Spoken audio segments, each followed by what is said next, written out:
মলম ফাটির খপ্পরে পড়ে উইফারিউর কেন্দ্রীয় সভাপতি সাইম ভাই জীবন মৃত্যুক্ষণে আজকে শেয়ার করব তার পুরো ঘটনাটি। উনি আসছে কোত্থেকে? উনি আসছে বাড়ির থেকে। বাড়ির থেকে করার পর্যন্ত এই অবস্থা ছিল। হঠাৎ করে শুনি আমি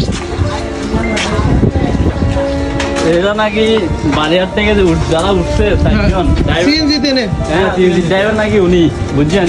এখানে এসে নাম বলতে পারতেছে।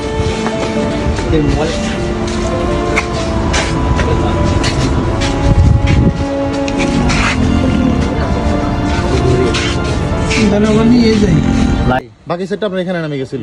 এখানে এসে ওই চারজন কি এই জায়গায় আসছে? চারজন আসছে, আপনার চারজন করার নামে গেছে। উনি আসছে কোত্থেকে? উনি আসছে বাড়ির থেকে। বাড়ির থেকে করার পর্যন্ত এই অবস্থা ছিল না, করার থেকে দেখতেছি উনি ঘুমাইতেছে। কারণ আমি মনে হচ্ছে ঘুমাইতেছে, হয়তো একটু গাড়ির পিছনে ছিল। হ্যাঁ গাড়ির পিছনে ছিল।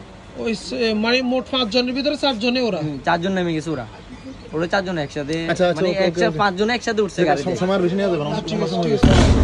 আসসালামু আলাইকুম। আমি এই মুহূর্তে আছি আমরা হেয়াকোতে। আমাদের বন্ধু মোনাটির পরিচালক শাহিন ভাই ও বড় ভাই সাইম ভাই, উনি ব্যবসায়িক কাজে বসুরহাট থেকে আসছিল হেয়াকো। আসার পথে উনি অচেতন, এই যে ছিনতাইকারীর খপ্পরে পড়ে অচেতন নাশক ওষুধ দিয়ে ওনাকে অচেতন করে দেয় এবং কি উনি প্রায় 3 ঘন্টার মতো এখানে আছে হেয়াকো বাজার একটি ফার্মেসিতে। আমরা আসছি মাত্র ফেনীর থেকে আসছি ওকে নিয়ে যাওয়ার জন্য। তো যে সকল যাত্রী ভাইয়েরা বিভিন্ন দূর দূরান্তে যান একটু সতর্কতার সাথে যাবেন।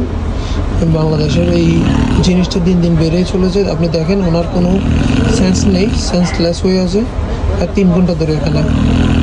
সবাই দোয়া করুন ভাইয়ের জন্য যাতে অতি তাড়াতাড়ি উনি সুস্থ হয়ে যান। যেটা বলতে চাচ্ছিলাম, আজকের ভিডিওটা পুরোটাই সতর্কতামূলক। পিছনে দেখতে পাচ্ছেন সাইম ভাই, ওনার কোনো হোশ নেই। মানে মূল কথা হচ্ছে উনি একদম ওনার গত 3 ঘন্টা ধরে ওনার কোনো নেই, শরীরের কোনো হোশ সেন্স নেই, সেন্সলেন্স পরে আছে উনি।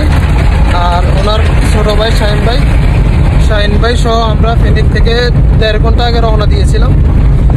হেয়াকো আসছি, হেয়াকো থেকে ওখান সাইম ভাইকে নিয়ে যাচ্ছি আমরা ফেনীতে।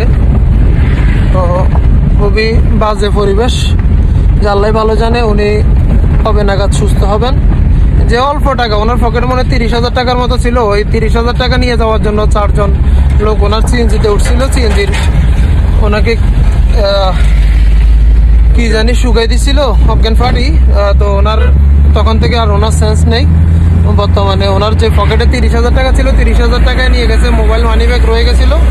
তো উনি 2 ঘন্টার মতো হেয়াকোতে ছিল। আমরা এখন ওনাকে ফেনীর উদ্দেশ্যে নিয়ে যাচ্ছি। এটা হচ্ছে আসলে ভিডিওটা করা এখন এই মুহূর্তে ভিডিও করার সময় না, তারপরেও সচেতন করার জন্য মানুষকে যে আপনারা অবশ্যই গাড়িতে উঠলে একটু সাবধানে থাকবেন। আর হচ্ছে অবশ্যই মাস্ক পরিধান করবেন, যে মাস্কের বিকল্প নেই। যে অনেক সময় দেখা যাচ্ছে আপনার এখন অনেকগুলা যে পাউডারের মাধ্যমে অনেকে দেখা যাচ্ছে মানুষকে অচেতন করে ফেলতেছে বা অনেক ক্ষয়ক্ষতি হয়ে যাচ্ছে। তো একই আমরা মনে হয়, আর সবাই জানেন সাইম ভাই অনেক সামাজিক লোক এবং কি উনি উইফারিউ নোয়াখালীর অনেক নাম করা একটা সামাজিক সংগঠন যেটা রক্ত নিয়ে কাজ করে, পুরো বাংলাদেশ ব্যাপী ওনাদের এই সংগঠনে কাজ করে।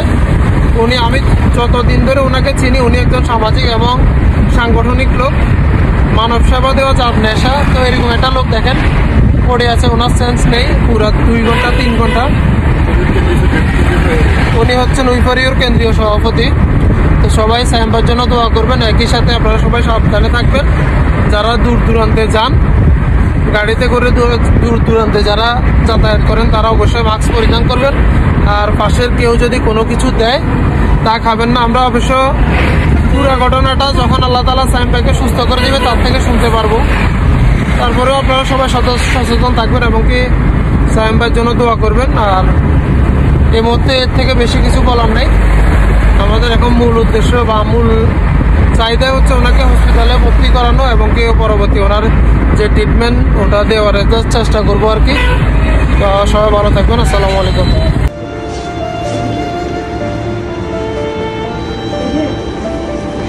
কতক্ষণ আগের গাড়ি? না এখানে নিয়ে আসছি, তখন তো বুঝলাম না।